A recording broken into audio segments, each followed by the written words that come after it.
In the last session,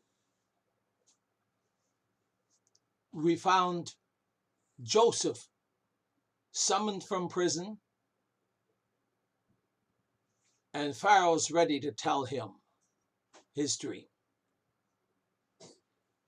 And he tells him his entire dream, which is from Genesis chapter 41, 18 to 24.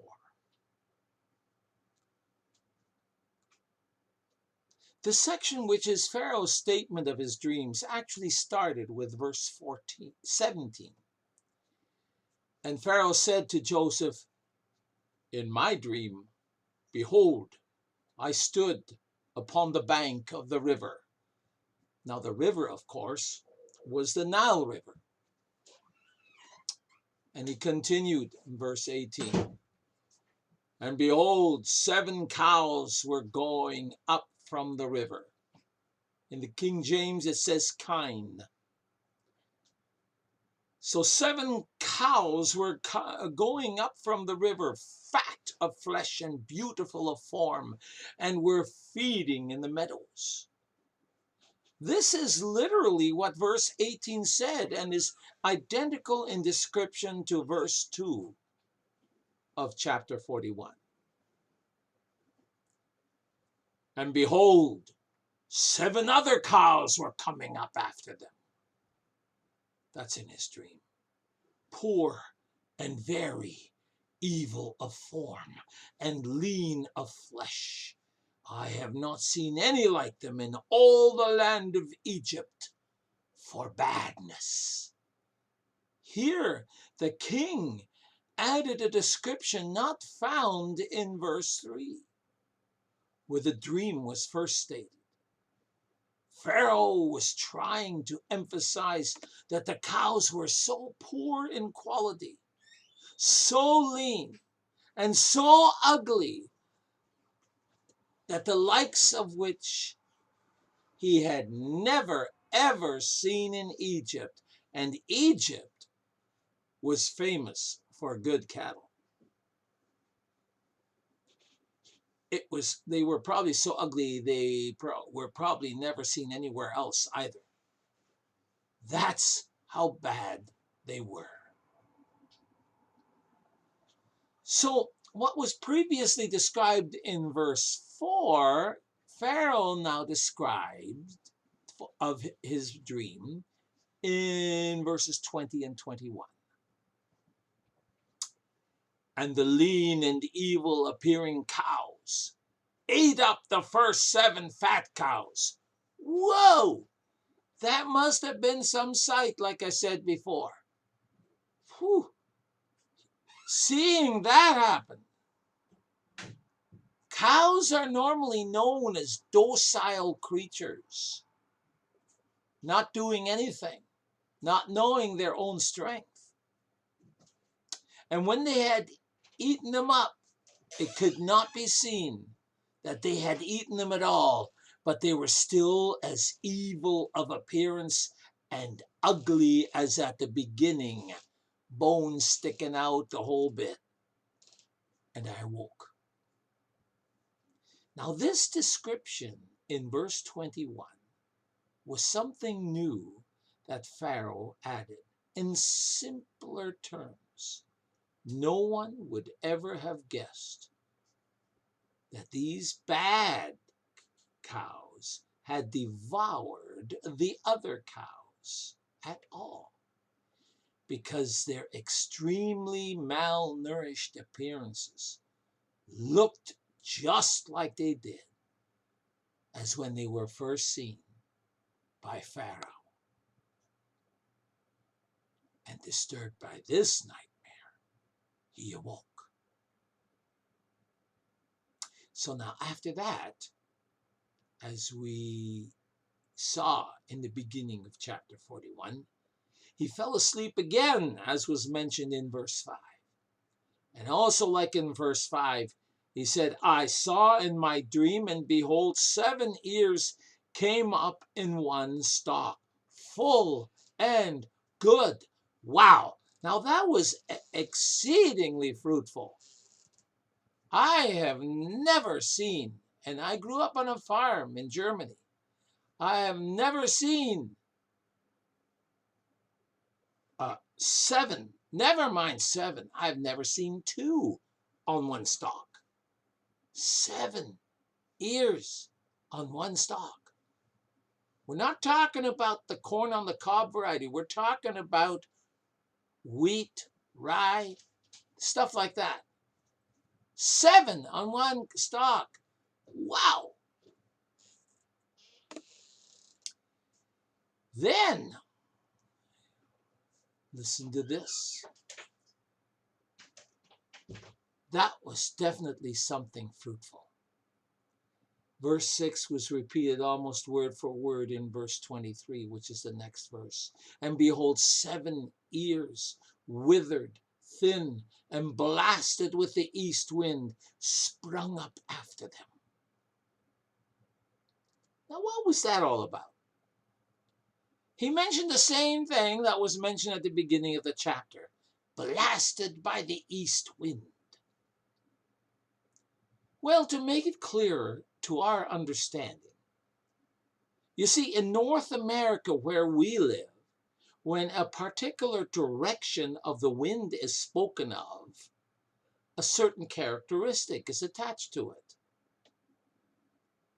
One example is in the fall, we typically have a west wind coming along, blowing down the trees. Not the trees, but the leaves from the trees. 2 other examples would be that the north wind is always the cold wind, and the south wind is always the warm wind. The direction of the wind is what the wind is known by and what the conditions are known by. Now, in Egypt, they also had something. In Egypt, the east wind was always typified as hot and destructive everywhere to the grain they were growing. The east wind would sweep over the sandy deserts of Arabia and blowing dust storm, and it came in the character of a hot, biting, and blighting wind that quickly withered all vegetation. This year, in the year 2020, Egypt suffered again. They had that hot, blistery east wind coming in with locusts. My goodness. And it was hot. And it was terrible. So,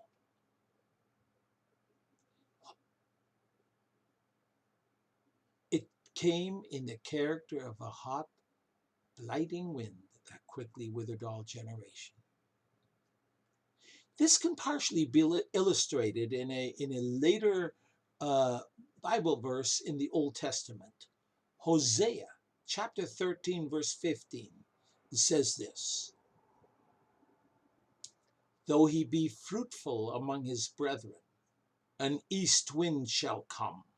The wind of the Lord shall come up from the wilderness, and his spring shall become dry, and his fountain shall be dried up. He shall spoil the treasures of all pleasant vessels. Folks, that east wind was dry and destructive. So those thin ears, blasted by the east wind, devoured the 7 good ears in his dream.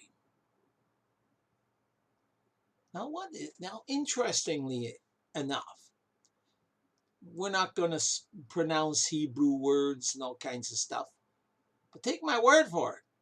The Hebrew word used here for devoured is a different word from what is used earlier in the chapter.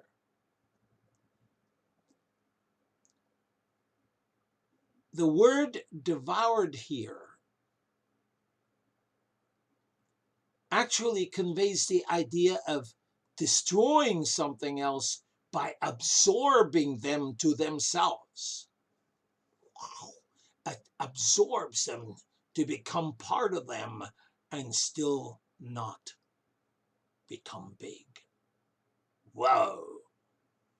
So it conveys the idea of destroying by absorption, absorbing to themselves all plant life and absorbing to themselves all the nutritious virtue of the soil around them. Man, that's a nightmare and a half. That's a page out of a science fiction movie. And that marked the end of his dreaming that night before. And of course, none of the magicians could interpret it. It was a message sent by God. It could only be spiritually discerned by a man of God. Now, I choose these words carefully. Yes, it had to be spiritually discerned, because it brought to my mind what Paul said in 1 Corinthians chapter 2, verse 14, when he spoke about our Bible. And he said this: the natural man receives not the things of the Spirit of God. Because rest assured, those dreams came straight from the Spirit of God. For these things of the Spirit of God are foolishness unto him, unto the natural man. Neither can he know them. Doesn't that apply to the magicians who couldn't even interpret? Why? Because they are spiritually discerned. Especially in the world of today, we constantly need to pray, Lord, give me spiritual discernment.